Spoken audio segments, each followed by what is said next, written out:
Nous connaissons tous la situation de la place de la Chapelle et les conditions de vie des riverains, les conditions de circulation des piétons, ainsi que celles des usagers du métro.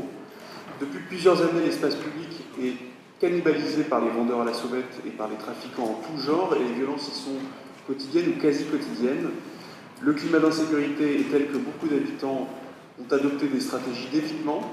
Je pense notamment aux personnes qui se sentent les plus vulnérables, à savoir les personnes à mobilité réduite, les personnes âgées, les familles, les enfants, les femmes, et notamment les femmes enceintes. Je dis ça parce que cette semaine, j'ai été interpellé par une femme enceinte qui m'a confié son inquiétude quant à la dégradation de la situation.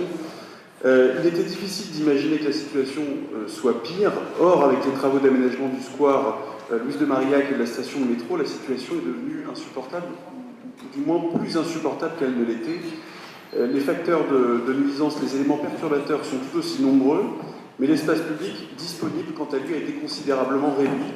Alors ma question est double. Comment les travaux ont-ils pu démarrer sans qu'il n'y ait eu d'anticipation sérieuse des conséquences que je viens d'évoquer et qui étaient pourtant prévisibles? Et que comptez-vous faire, monsieur le maire, pour redonner aux riverains de la place de la Chapelle la tranquillité à laquelle ils aspirent, à la fois le temps des travaux et évidemment après les travaux? Merci beaucoup.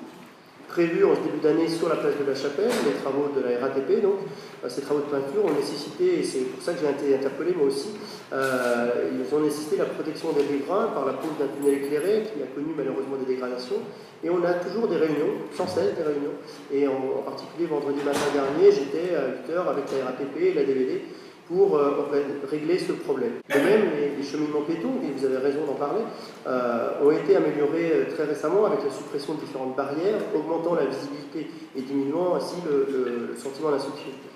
Toujours sur cette question de la sécurité, de nouvelles réunions, parce qu'il y en a déjà eu beaucoup, de nouvelles réunions de travail auront lieu également cette semaine, associant le commissariat, les différents services de la ville, pour tenter et améliorer encore la tranquillité des habitants de la place et de ses abords.